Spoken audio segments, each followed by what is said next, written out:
Good evening and welcome to Posthumous Poetry Series Part 49. This is the first weekend of November and winding down the poetry series as we get down to the number 52, which won't be that far away. So, my grandmother, when she married a second time, she married a gentleman named Zepp, Thomas Zepp. And Thomas's brother, Shandor, married my grandmother's daughter, my mother. So there existed in my family a situation where my father's side of the family name was Zepp, and on my mother's side the family name was Zepp, and it was the same family called Zepp. So there was a weird kind of Mobius strip of relationships going on there. And this poem tonight is called The Dying of Joseph Zepp. When I went to my grandmother's funeral, my mom's mom, I ran into my Uncle Ted, and he told me this story about the night my grandfather died. His father died, and that was Joseph. And Joseph was my grandfather. He wasn't the warmest of grandfathers. That's not to put him down, just to say that I can't remember ever having had a conversation with him. He was a old Hungarian guy, tough guy.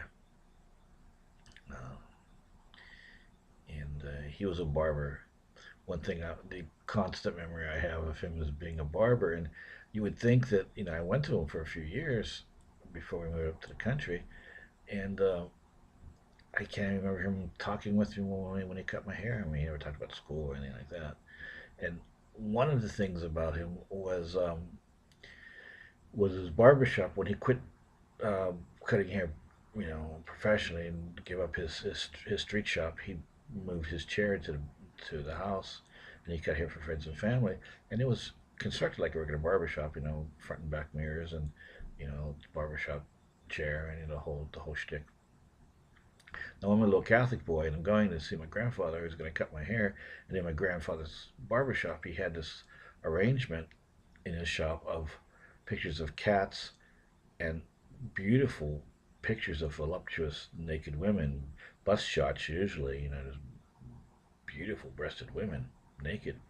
And these pictures were alternated all through around the four walls: cat, woman, cat, woman, cat, woman.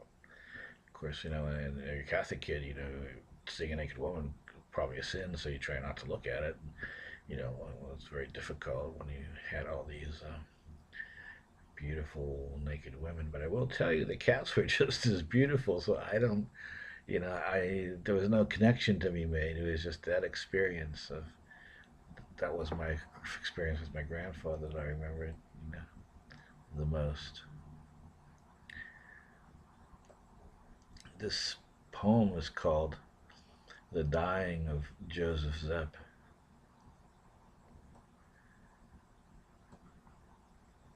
Uncle Ted and Aunt Irene were taking their dad, my father's dad, my papap, to the hospital. Unbeknownst to them, he had four or more heart attacks before, but this was the big one, and he was feeling bad. On the way to the mckeesport hospital, papap tells Uncle Ted to pull over at this bar so he can get a drink. And Irene goes into her Hungarian white heat. Uncle Ted lets him out, knowing he was too sick to sit long enough for a shot, but a man on the way to his grave sometimes needs to stop at a bar. At the hospital, the doctors told him he had had a few heart attacks before and never let on, but this time he was dying. Pep still wanted to drink, and Uncle Ted wasn't going to let him die dry, wasn't going to hurt. So while my Aunt Irene preached to him as she did each day of his life, on his deathbed, on why I should quit drinking, Uncle Ted called my grandma, my mother's mother, who married Papap's son Tom, Uncle Ted and Aunt Irene and my dad's brother and told her Papap's dying and wants a drink. With extreme unction, they brought him a bottle and poured him one for the road.